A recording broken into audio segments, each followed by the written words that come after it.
Now let us discuss what is interpellation. Interpellation is a term used by Louis Althusser. We all live in a society and we cannot recognize ourselves outside ideology. हम सभी एक समाज में रहते हैं जहाँ पर हम में से कोई भी अपने आप को किसी एक आइडियोलॉजी या एक से ज़्यादा आइडियोलॉजीज से बाहर रिकॉग्नाइज नहीं कर सकता। मतलब हम सबकी जो पहचान है वो आइडियोलॉजीज के द्वारा निर्धारित की जाती है। दिस आइडियोलॉजी में be religious, political, educational, family, cultural और any other, and in fact are every action reach out to this overarching structure. और हमारे जो सभी एक्शंस हैं, हमारे जो सभी काम हैं, वो इस स्ट्रक्चर से जुड़े होते हैं, मतलब आइडियोलॉजी से जुड़े होते हैं। सपोज अगर हम रिलीजियस आइडियोलॉजी की बात करते हैं तो हमारी एक रिलीजियस पहचान होती है। इसी तरह से एजुकेशनल, फैमिली और कल्चरल, दैट मीन्स जो आइडियोलॉजीज़ हैं वो हमें एक पहचान प्रदान करती है। एंड ये जो आइडियोलॉजी है ये क्या करती है? This ideology consist individual person as subject. ये जो आइडियोलॉजी है ये व्यक्ति को सब्जेक्ट के तौर पर मानती है या सब्जेक्ट बनाती है। और आइडियोलॉजीज़ के द्वारा व्यक्ति को सब्जेक्ट बनाने की ये जो प्रोसेस है इसी को हम इंटरपेलेशन कहते हैं। सब्जेक्ट कैसे बनाती है ये हम आगे लेक्चर में डिस्कस करेंगे। इंटरपेलेशन के दो फंक्शंस हैं, पहला है रिकॉग्निशन और दूसरा है miss recognition. First function recognition को समझाने के लिए राइटर ने एक एग्जाम्पल लिया है कि सपोज आपका कोई जो परिचित है वो गेट पर है और नॉक करता है। आप उससे पूछते हैं कि हु इज़ आउटसाइड, बाहर कौन है, और आंसर आता है इट्स मी।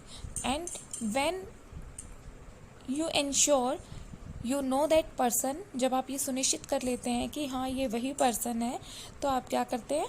गेट को ओपन कर देते हैं। Then this is the person, this person becomes subject. जब वो कहता है it's me, he becomes subject. तो इस तरह से हम क्या कर रहे हैं, जो आइडियोलॉजी है वो व्यक्ति को सब्जेक्ट बना रही है।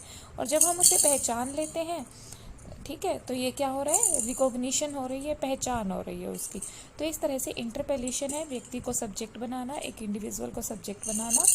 और आइडियोलॉजी के द्वारा जब एक व्यक्ति को सब्जेक्ट बनाया जाता है दैट इज़ इंटरपेलेशन। और इंटरपेलेशन का जो पहला फंक्शन है वो है रिकॉग्निशन, जैसा कि हमने इस एग्जाम्पल में डिस्कस किया। Ideological, social and political institution give the individual his or her own identity. ये जो आइडियोलॉजीज़ हैं, चाहे वो सोशल है, पॉलिटिकल है, रिलीजियस है या कोई और इंस्टीट्यूशन है, वो व्यक्ति को उसकी ideological, social and political institutions give the individual his और हर आइडेंटिटी। आइडियोलॉजिकल, सोशल और पॉलिटिकल इंस्टीट्यूशंस यानी कि कोई भी सामाजिक या पॉलिटिकल ऑर्गेनाइजेशन क्या करती है? व्यक्ति को उसकी पहचान प्रदान करती है। ये पहचान रिलीजियस भी हो सकती है, पॉलिटिकल भी हो सकती है, फैमिली रिलेटेड या एजुकेशन रिलेटेड भी हो सकती है। Althusser's compare ideology to a policeman. Althusser ने आइडियोलॉजी की कंपेयर एक ऐसे पुलिसमैन से की है जो कि एक गली में वॉक करते हुए पर्सन को बोल रहा है हे यू। ठीक है, तो पर्सन क्या करता है? उसके इस हे यू का आंसर करता है, यानी रिस्पॉन्स करता है। और जब वो रिस्पॉन्स करता है तो वो क्या बन जाता है? सब्जेक्ट बन जाता है। तो पुलिसमैन ने क्या किया? अपने प्रश्न के द्वारा एक इंडिविजुअल को सब्जेक्ट बना दिया। और आइडियोलॉजी का भी क्या काम है? आइडियोलॉजी क्या करती है? एक इंडिविजुअल को सब्जेक्ट बनाती है। और जब आइडियोलॉजी इंडिविजुअल को सब्जेक्ट बनाती है और पुलिसमैन ने भी यही कार्य किया है, तो इसीलिए राइटर ने क्या किया? आइडियोलॉजी की कंपेयर पुलिसमैन से की। और दूसरा, आइडियोलॉजी क्या कर रही है? एक व्यक्ति को, एक इंडिविजुअल को सब्जेक्ट बना रही है। और जब वो इंडिविजुअल को सब्जेक्ट बना रही है तो वो एक काम कर रही है, एक प्रोसेस को कंप्लीट कर रही है। और इस प्रोसेस को हम इंटरपेलेशन के नाम से जानते हैं। तो आज का लेक्चर बेस्ड है हमारा इंटरपेलेशन पर, और यही कंप्लीट हम कहेंगे कि सार है इसका कि इंटरपेलेशन क्या है।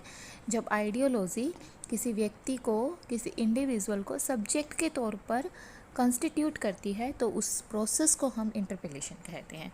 सब्जेक्ट क्या है? एक सेल्फ कॉन्शियस रिस्पॉन्सिबल एजेंट है। जैसा कि यहाँ पर पुलिसमैन के द्वारा बोले जाने पर व्यक्ति ने रिस्पॉन्स दिया तो वो सेल्फ कॉन्शियस हो गया और रिस्पॉन्सिबल हो गया।